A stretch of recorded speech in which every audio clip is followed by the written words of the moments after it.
let's take a peek inside.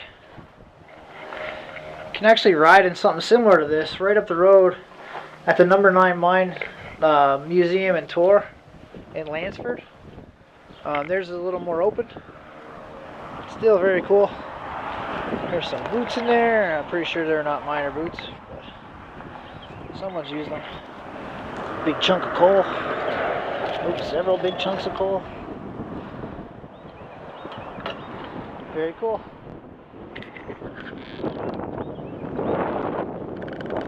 Some trees growing out of there. Not sure if that's an old bucket. Let's go around the other side and see.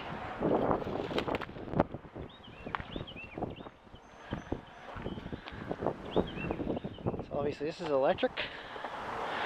A man car, I'm not sure. Oh wow, look at this. So yeah, it's some kind of bucket with somebody's garbage in it. Pretty neat just to drive by and see some old mining equipment just sitting along the highway. Needs a paint job and some weeding.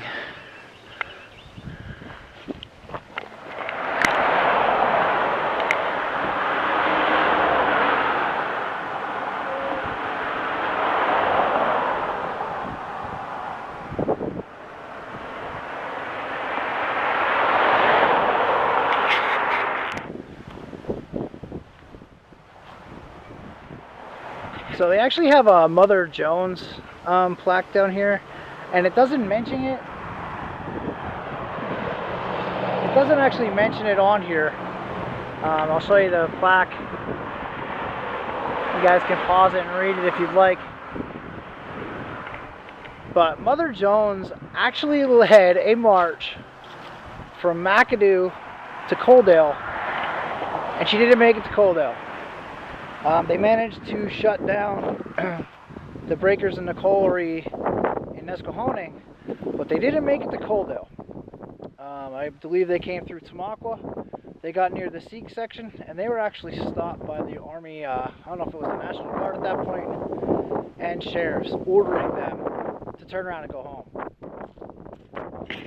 So as we continue on this little stop, there's more history in this area than a lot of people realize.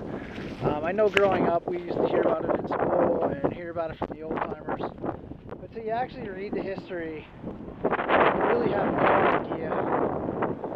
So they have the number 8 colliery plaque here. I'll take a shot of that for you guys so you can see it. And I'll take some still shots also, and I'll leave them at the end of the video, just so you guys can see that some of the stuff that's here. They have some sulfur balls, they have some blocks of coal, they have a few of these kiosks, one that shows about Mother Jones, one that shows about the colliery. So I'll just kind of scroll over this.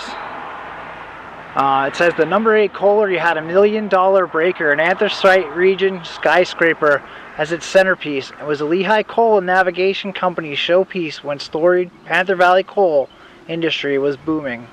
Jack Yalch, future writer and mining historian. Just gives you an idea of Coaldale and the coal that is actually under it, and the veins that are under it. Pretty neat. So here it says about the number 8 colliery located here was the official showpiece of the Lehigh Coal and Navigation Company. Beginning in the early 1930s, the number 8 colliery opened a visitor center and began offering public tours. Celebrities from around the world, including government leaders, sports legends, and movie stage and radio stars, were among the thousands who toured the number 8 colliery for a rare look at how anthracite coal was being mined and prepared for market. One of the many points of interest was a large petrified tree, hundreds of millions of years old, located 850 feet beneath the surface. It would be so cool if they could actually bring that up out of there, but I know they're still doing some mining back here. So this is an active mine site behind this monument. And on occasion they do offer tours. I know a few years ago they offered a tour. So that's just a quick scan. And there's some of the miners at the coal. It says the visitors. Oh, visitors. Those are visitors. Oh yeah, look at that. Visitors board the elevator to descend 1,209 feet to the bottom of the shaft. Very cool. Different names of the veins that run under Coaldale. And of course the Mammoth vein. I'm sure if you know coal, you've heard of the Mammoth vein. I'm not sure the history of this.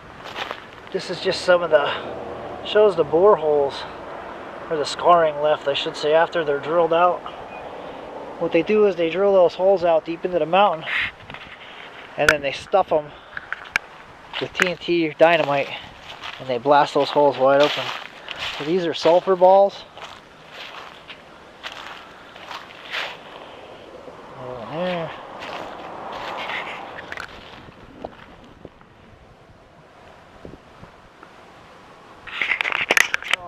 I don't know if my camera's going to pick this up, but apparently people aren't the only one who have an interest in checking out the Miners Memorial.